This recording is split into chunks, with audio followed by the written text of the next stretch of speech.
السلام علیکم اسٹوڈنٹ، آج ہم پڑھیں گے عقیدہ آخرت۔ یہ ہر آدمی سمجھتا ہے کہ ہر مسلمان کے لیے ضروری ہے سمجھنا کہ عقیدہ آخرت سے کیا مراد ہے۔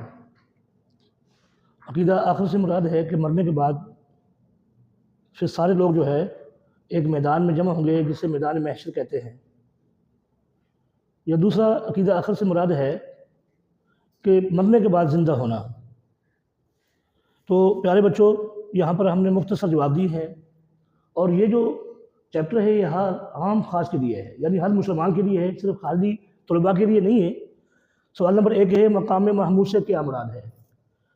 جواب ہے، قیامت کے روز نبی کریم صلی اللہ علیہ وسلم کی سفارش اور شفاعت سے حساب شروع ہوگا، اور اسی شفاعت کا فائدہ پوری انسانیت کو ہوگا، کیونکہ حساب ہی کی سختی ختم ہو جائے گی، اور اس شفاعت کو مقام محمود کہتے ہیں۔ نبی کریم صلی اللہ علیہ وسلم سے پوچھا گیا کہ مقام محمود کیا ہے، تو آپ نے فرمایا مقام محمود ہی شفاعت ہے۔ یہ بات سمجھنی ہے کہ جب میدان محشر قائم ہوگا تو نبی اکرم صلی اللہ علیہ وسلم کے پاس لوگ آئیں گے۔ پہلے تو سارے انبیاء کے پاس جائیں گے، کیونکہ حساب کا دن جو ہے بڑا سخت دن ہوگا۔ سوا نیزے پر سورج ہوگا، اور لوگ اس وقت گرمی شدت اور اس قدر شدت کی ہوگی، گرمی اس قدر شدت کی ہوگی کہ لوگ اس میں پسینے کے ساتھ ڈوب رہے ہوں گے، اور اس وقت ہر آدمی یہ کہے گا کہ اللہ حساب لے لے، چاہے جیسا بھی معاملہ کر لیکن حساب لے لے۔ اس وقت لوگ جو ہے نا یہ سوچیں گے کہ سب سے پہلے نبی حضرت آدم ہیں، آدم کے پاس جائیں گے اور سیدنا آدم علیہ السلام سے کہیں گے کہ آپ ہمارے لیے سفارش کر دیں اللہ تعالیٰ سے کہ اللہ ہم سے حساب لے لے۔ لیکن سیدنا آدم علیہ السلام فرمائیں گے کہ میں اللہ کے سامنے نہیں جا سکتا، کیونکہ ہر نبی نفسی نفسی کہہ رہا ہوگا۔ تو کیوں نہیں جائیں گے حضرت آدم علیہ السلام؟ اس لیے نہیں جائیں گے کہیں اللہ تعالیٰ یہ نہ پوچھ لے کہ جب تمہیں میں نے جنت میں بھیجا تھا تجھے ایک پھل کھانے سے منع کیا تھا، لیکن تم نے پھر بھی پھل کھا لیا، تو حضرت آدم علیہ السلام معذرت کر دیں گے کہ میں نہیں جاؤں گا اللہ کے سامنے۔ اسی طریقے ہر پیغمبر کے پاس جائیں گے، حضرت نوح علیہ السلام کے پاس آئیں گے، حضرت نوح بھی یہی کہیں گے کہ مجھے اللہ نے منع کیا تھا کہ اپنے بیٹے کے لیے دعا نہ کرنا، کیونکہ میرا بھی نافرمان ہے تیرا بھی نافرمان ہے، لیکن میں نے اللہ سے دعا کر دی تھی جب وہ ڈوب رہا تھا، تو میں ڈرتا ہوں اس بات سے کہ اللہ مجھ سے یہ نہ پوچھ لے کہ آپ نے کیوں دعا کی تھی اس کے لیے۔ یہاں تک کہ لوگ حضرت عیسیٰ علیہ السلام کے پاس آئیں گے تو سیدنا عیسیٰ علیہ السلام بھی یہی کہیں گے کہ میں جو ہے اللہ کے سامنے نہیں جاتا، ہاں اگر میں اللہ کے سامنے گیا تو اللہ تعالیٰ مجھ سے یہ پوچھیں گے کہ تیری امت نے، تیری قوم نے میرا بیٹا تجھے کہا جبکہ میں ہر عیب سے پاک ہوں، تو میں اللہ کو کیا جواب دوں گا؟ اس لیے حضرت عیسیٰ علیہ السلام ہی مشورہ دیں گے کہ تم رسول اللہ صلی اللہ علیہ وسلم کے پاس جاؤ، یعنی ایک ایسی ہستی کے پاس جاؤ جس کی اللہ تعالیٰ شفاعت بھی قبول فرمائیں گے، سفارش بھی قبول فرمائیں گے، آپ ان کے پاس جاؤ۔ یہ سارے لوگ مل کر حضرت عیسیٰ علیہ السلام کے کہنے پر رسول اللہ صلی اللہ علیہ وسلم کے پاس جائیں گے، تو آپ صلی اللہ علیہ وسلم سجدے میں چلے جائیں گے، اور سجدے میں جا کر جب سجدے میں جائیں گے تو اللہ تعالیٰ کہیں گے سر اٹھاؤ اے محمد صلی اللہ علیہ وسلم۔ اللہ کے نبی صلی اللہ علیہ وسلم سجدے سے سر اٹھائیں گے تو اللہ فرمائیں گے کیا چاہتے ہو؟ تو حضور صلی اللہ علیہ وسلم فرمائیں گے اے اللہ آج حساب لے لے۔ تو اللہ تعالیٰ فرمائیں گے اے محمد آپ کے پاس کوئی حساب دینے والا ہے، کوئی ہے جس کو آپ سامنے کھڑا کرنا چاہتے ہیں جو حساب دے سکے؟ اس وقت رسول اللہ صلی اللہ علیہ وسلم سیدنا صدیق اکبر رضی اللہ تعالیٰ عنہ کو کھڑا کریں گے۔ حضرت ابو بکر بھی گھبرائیں گے، لیکن آپ صلی اللہ علیہ وسلم اس کو تھپکی دیں گے اور حضرت ابو بکر کھڑے ہو جائیں گے، تو اللہ تعالیٰ فرمائیں گے اے ابو بکر تو نے دنیا میں میرے نبی سے کوئی حساب نہیں دیا، آج میں خدا بھی تجھ سے حساب نہیں لیتا، یا جنت میں چلا جا۔ بغیر حساب کے ابو بکر جنت میں جائیں گے، وہاں سے حساب کا کام شروع ہو جائے گا، یعنی حساب و کتاب کا کام شروع ہو جائے گا۔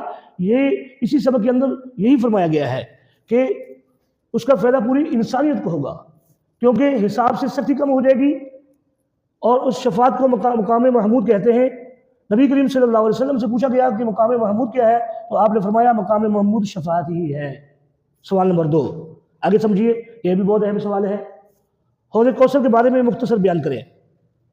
حوض کوثر جو ہے ایک حوض کا نام ہے، اس سے ہر مسلمان جو ہے سیراب ہوگا جو اللہ کے نبی صلی اللہ علیہ وسلم کے حکم پر اور اللہ تعالیٰ کے فرمان پر چلتا ہوا دنیا سے گیا۔ یہاں پر بھی یہ بات سمجھنے کی ہے کہ آپ صلی اللہ علیہ وسلم فرماتے ہیں حوض کوثر پہ میں اپنی امت کو ایسے پہچانوں گا جیسے ماں اپنے بیٹے کو پہچانتی ہے۔ تو آپ صلی اللہ علیہ وسلم حوض کوثر میں ان لوگوں کو سیراب کریں گے، ان لوگوں کو حوض کوثر میں اصل میں ایک کنویں کا نام ہے یا ایک حوض کا نام ہے، اس سے لوگ آگوں کو اللہ کے نبی صلی اللہ علیہ وسلم پانی پلائیں گے، یعنی حوض کوثر کا جو لوگ پانی پئیں گے وہ کامیاب ہوں گے، یعنی وہ جنت میں داخل ہو رہے ہوں گے۔ تو اب یہاں پہ سمجھیے حوض کوثر کے بارے میں مختصر بیان کریں۔ حوض کوثر جنت کی حوض کا نام ہے جو نبی صلی اللہ علیہ وسلم کو روز قیامت عطا کیا جائے گا. نبی کی امت اس سے سیراب ہوگی اور قیامت کے روز جو اس حوض سے پانی پی لیں گے وہ خوش بخت ہوں گے، یعنی وہ جنتی ہوں گے. اور نبی کریم صلی اللہ علیہ وسلم اپنے صحابہ کو اس سے سیراب ہونے کی نوید سنایا کرتے تھے.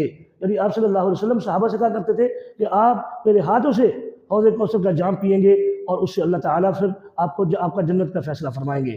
تو یہ خوشخبری آپ صلی اللہ علیہ وسلم صحابہ کو بتایا کرتے تھے. آگے چلے جائیں. سوال نمبر 3 ہے آخرت میں فرما برداروں اور نافرمانوں کے ساتھ کیا سلوک کیا جائے گا؟ یعنی جو حضور صلی اللہ علیہ وسلم کی جو ہے آپ صلی اللہ علیہ وسلم کے بتائے ہوئے طریقے پر جو زندگی گزارے گا اللہ تعالیٰ اس کے ساتھ کیا سلوک کریں گے؟ تو آپ جواب ہے اس کا آخرت میں اللہ کے فرما برداروں کو جنت اور نافرمانوں کو دوزخ میں ڈال دیا جائے گا. دوستو یہ جو آخرت میں فرما برداروں کو جنت میں ڈالا جائے گا یعنی اللہ کے نبی صلی اللہ علیہ وسلم کا وہ امتی جو اللہ اس کے رسول کے حکم کے مطابق زندگی گزار گیا اللہ اس کو جنت میں داخل کریں گے. خدا نے خاصہ کسی مسلمان سے کوئی کمی پیشی ہوگی تو اللہ تعالیٰ اس کو پہلے جہنم میں ڈالیں گے تاکہ اس کے گناہوں کو پاک کیا جائے پھر اس کو جنت میں داخل کریں گے.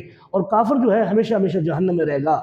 ہاں جس کے دل میں ایک رتی بھر بھی نیکی ہوئی یعنی کسی کے پاس رائی کے دانے کے برابر بھی نیکی ہوئی تو اللہ اس کو بھی جنت میں داخل کریں گے. بہرحال آخری جنتی کا بھی تذکرہ آتا ہے کہ اس کے پاس کچھ نیکیاں ہوں گی اور اللہ تعالیٰ اس نیکیوں کی بدولت اس کو جنت میں داخل کرائیں گے. لیکن سب سے آخر میں جنت میں داخل ہوگا مسلمان کے لیے یہ ہے کہ مسلمان جب تک جو ہے گناہوں سے پاک نہیں ہوگا یعنی اس کے ایسے سمجھ لیں کہ جیسے لوہے کے اوپر زنگ لگ جاتا ہے اور لوہا جب تک آگ میں صاف نہیں کیا جاتا جب تک وہ صاف نہیں ہوتا اسی طرح گناہ گار کے گناہ جب تک صاف نہیں ہوں گے وہ جنت میں داخل نہیں ہوگا کیونکہ جنت ایک پاک جگہ ہے. تو دوستو آگے سمجھیے دوسرے جو آپ کا انتخاب کریں. مرنے کے بعد انسان کی سب سے پہلی منزل ہے عالم برزخ حشر نشر. تو جواب آئے گا مرنے کے بعد پہلی منزل ہے عالم برزخ. اس پر ٹک لگا دیں گے آپ. حشر کے دن کافر جل کر آئیں گے منہ کے بل چل کر آئیں گے. پھر باقی دیکھیے حشر کے دن کافر چل کر آئیں گے منہ کے بل گھٹنوں کے بل ہاتھوں کے بل. جواب آئے گا منہ کے بل. اس پر نشان لگا دیں گے آپ. اگر نشر کا معنی کیا ہے؟ نشر کا معنی فوت ہونے کے بعد زندہ کرنا حساب لینا شفاعت کرنا. اب جو ہے فوت کے بعد زندہ کرنا یہ آئے گا اس کے بعد. اگر چوتھا ہے نبی کریم صلی اللہ علیہ وسلم قبر سے باہر تشریف لائیں گے تو آپ کی دائیں طرف ہوں گے حضرت ابوبکر حضرت عمر حضرت سعد بن معاذ. جواب آئے گا حضرت ابوبکر. یہ معروضی ہے آپ کی. اس کو اچھی طرح سمجھ لینا ہے معروضی کو بھی اور جو سوال مختصر ہے اس کو بھی سمجھ لینا ہے اور کتاب سے اس کو آپ نے